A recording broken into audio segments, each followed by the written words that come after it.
Welcome to the Ultimate Rust Survival Guide, where you'll learn all the tricks of the trade in Rust. We're going to learn everything from not starving to death, to multi-power failover turret-based defense. Yes, that's a real thing. Our episode today is surviving the first night. Rust can be a rough experience for even the most seasoned player. Not if I do it first! There's my boy. No, except for you, except for you, Oh. except for you, except for you. I hear someone, Let's go, I'm let's go! dying, I'm dying, dude. Shit on him, shit on him! For new players, it can be an exceptionally testing experience, especially if you're unprepared. Hopefully, today I can give you enough information so you're not at the mercy of the vultures.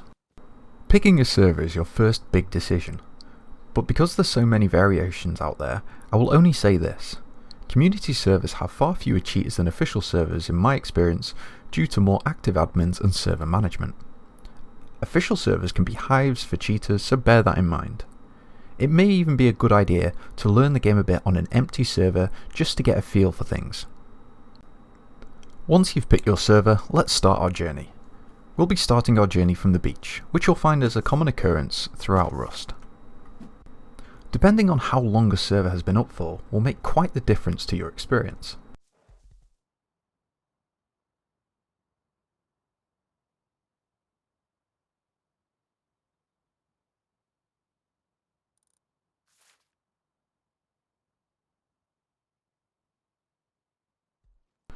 The length of time a server has been up can typically indicate how established people will be. If a server has been up for a while, you could still be crafting your first bow and arrow, while someone could roll up to your front door with an AK and a rocket launcher and ruin your day. You may have heard of something called a wipe.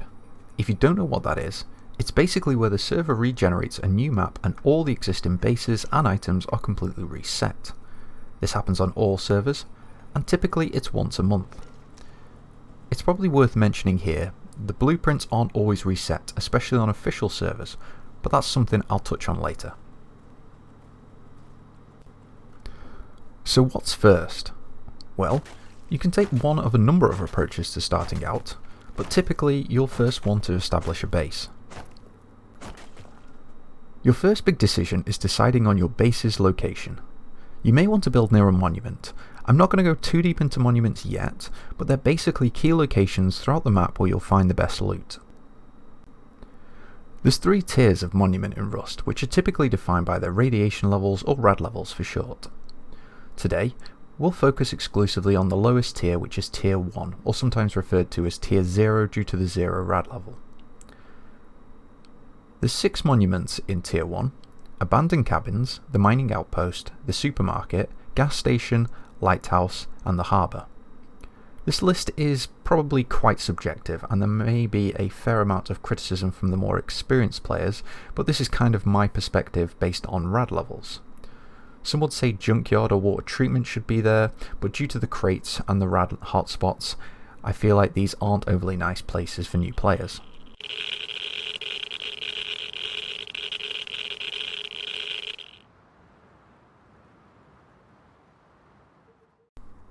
While we're on the topic of radiation, it's probably worth covering the basics. Some locations throughout Rust are radioactive and the levels of radiation differ from site to site. When you start to approach a location with radiation, and you lack sufficient radiation protection, you'll hear a crackling sound like a Geiger counter. You'll also see a notice pop up in the bottom right hand corner of your screen which says radiation poisoning. Over time this will tick damage against you based off the amount of radiation poisoning you have. If you are poisoned with small doses of radiation, don't worry about it too much as it will diminish quite quickly over time and only apply a small amount of damage.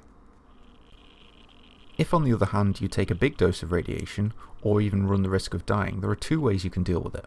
The first is using anti-radiation pills, which can be found throughout the game but are quite commonly found in the supermarket and gas station. It's worth noting that anti-radiation pills can dehydrate you, so be mindful when using them.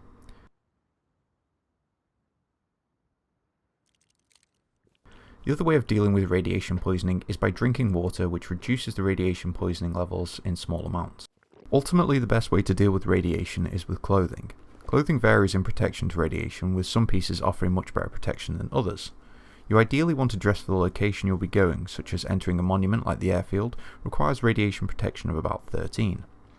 whereas entering a highly contaminated area, such as some areas found in power plant and launch site, will require a hazmat suit as a minimum. Now back to the destination.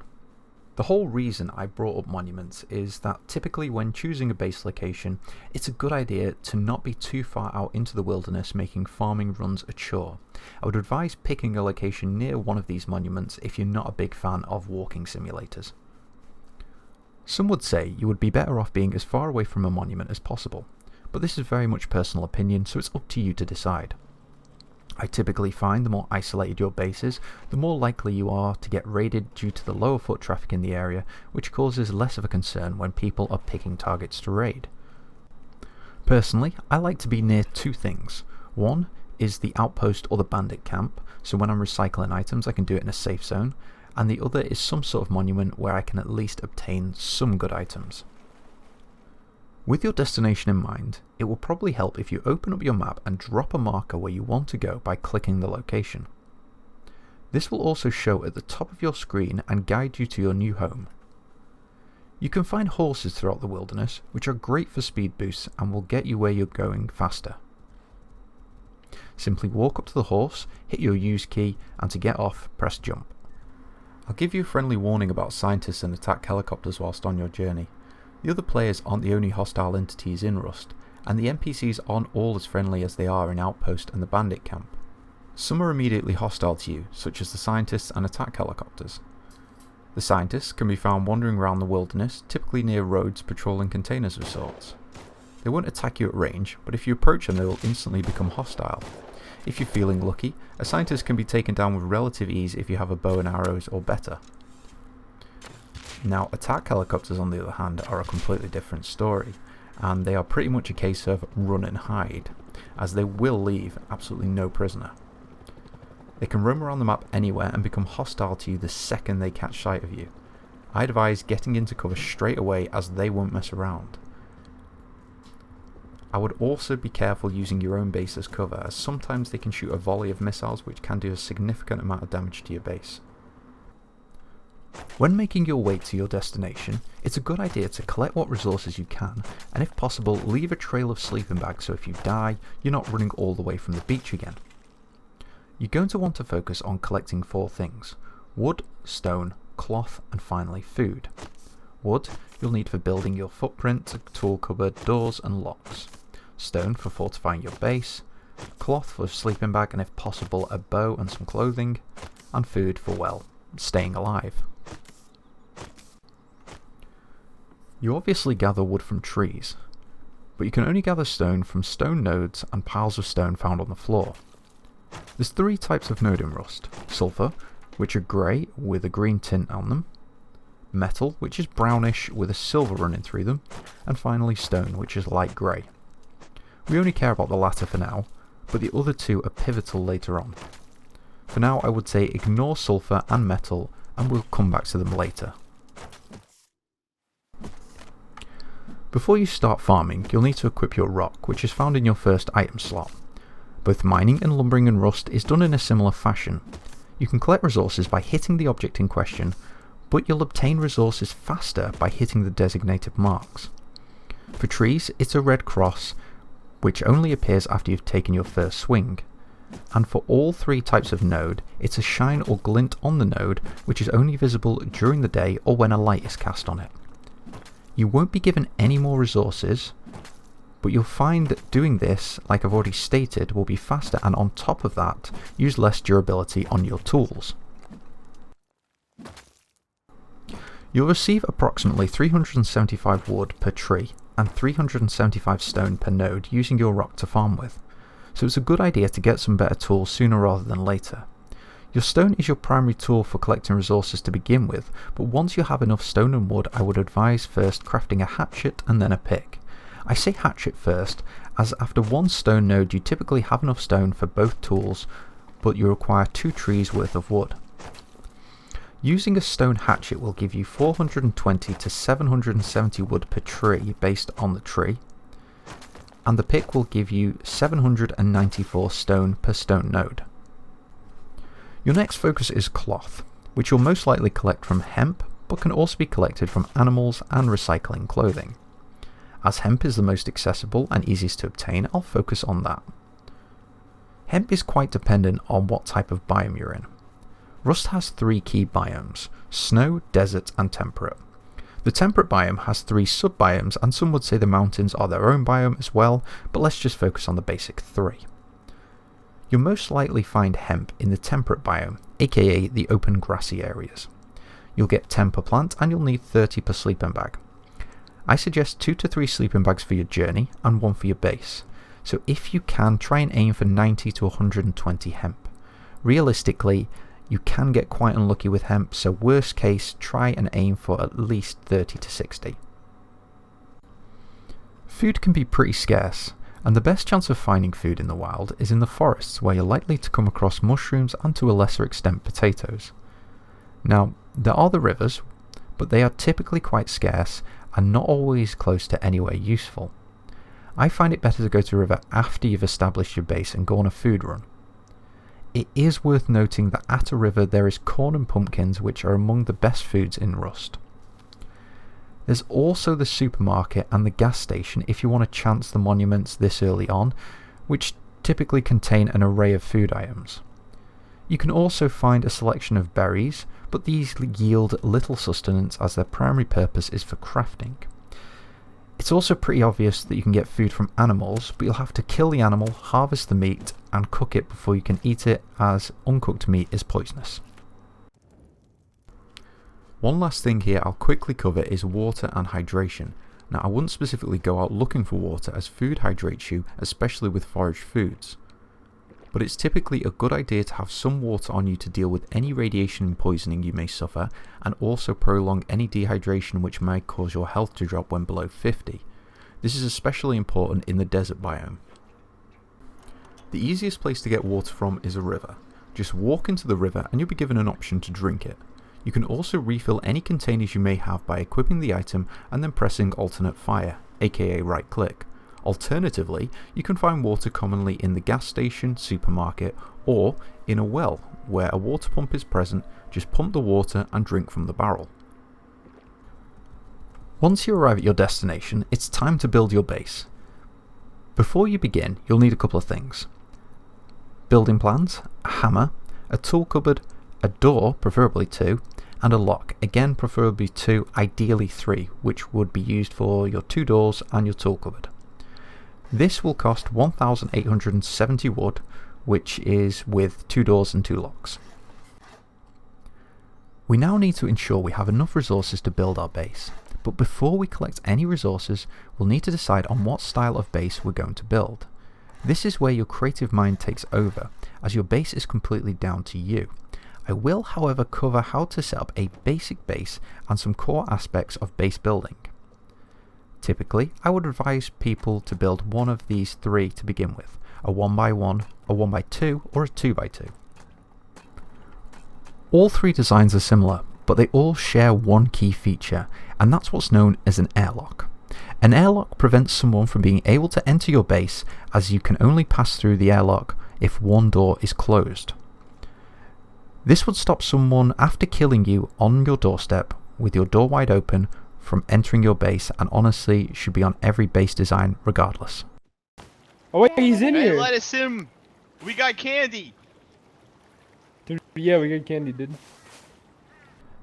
Bases can be easily extended, or if you like, you can just rebuild your base somewhere else, so I'd advise not to go over the top to begin with. Building is done using the building plan, which is a blueprint looking item. Just equip it to place a foundation. To change what you want to build, simply hold your alternate fire, aka your right click, and select the type.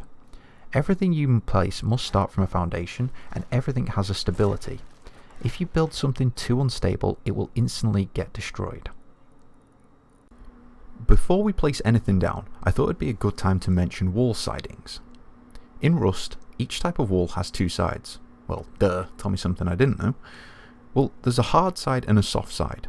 These are basically external, being your hard side, and internal, being your soft side. The soft side of the wall is the weaker side and is more susceptible to destruction from tools, whereas the hard side is much more resilient. if you place a wall down the wrong way, you have a limited amount of time, 10 minutes to be precise, to rotate the wall by equipping your hammer and hitting alternate fire, or right click for the majority of us. Now, if you upgrade this wall, the rotate timer resets and you can rotate it again. You can also destroy building elements too, but this has a hard timer which is limited to the same 10 minutes from the point of placing your wall down and does not reset by upgrading. Your only option here is to destroy your building using tools or explosives.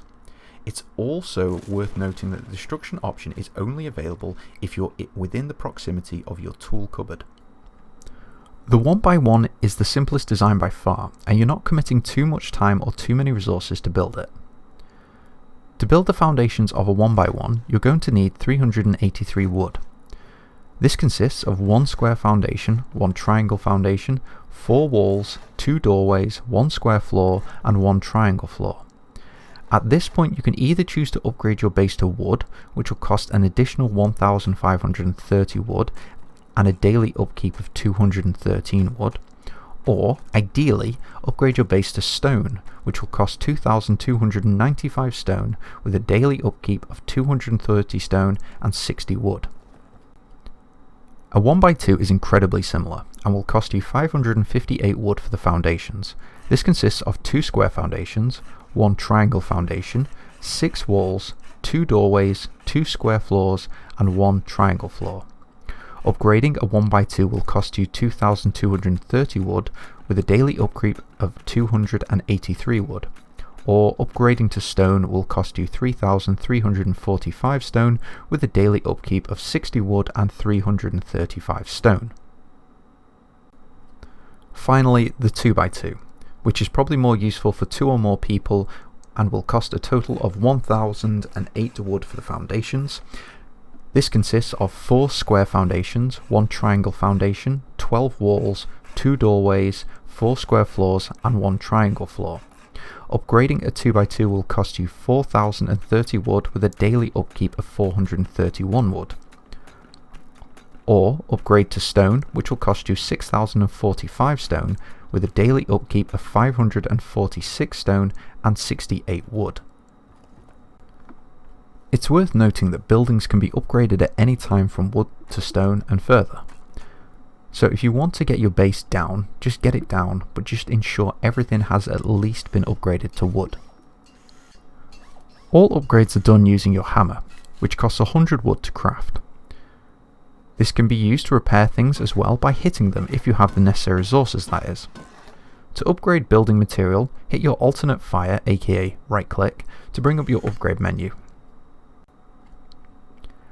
Once your base is down, it's time to place your tool cupboard, often referred to as the TC for short. As I've mentioned, bases require certain upkeeps and your tool cupboard's primary purpose is to prevent your base from decaying using this upkeep. If you don't add the necessary resources to your tool cupboard, over time the health of your base will deteriorate and will eventually start to fall apart. It will also prevent anyone from building too close to your base and on top of your base, which is handy if you don't want someone from walling up your doors. Yes, this happens. Placing your tool cupboard can be quite tricky, as you want to place it as flush into a corner as possible to maximise the space inside your base. The best thing you can do is flush it up against one wall and slowly drag it into another until it's flush against both. It may take you a few attempts, but it's important to note that once you've placed it, you can't pick it up and move it. You just have to destroy it and then place another one, which can be a bit of a pain. All we need to do now is put down our sleeping bag, which is done by equipping it and then picking a good location for it. You may want to make a couple of wooden boxes which cost 100 wood each and give us 12 slots of storage space. But there we have it, our base is complete for the time being. We're now ready to begin our Rust adventure, if it hasn't already been an adventure, that is. At the end of each of my videos, I'll give you a handy tip. This video's tip is fast looting, or technically called hover looting. As you've just seen, I put all my resources into that wooden box really fast and no, the video wasn't sped up.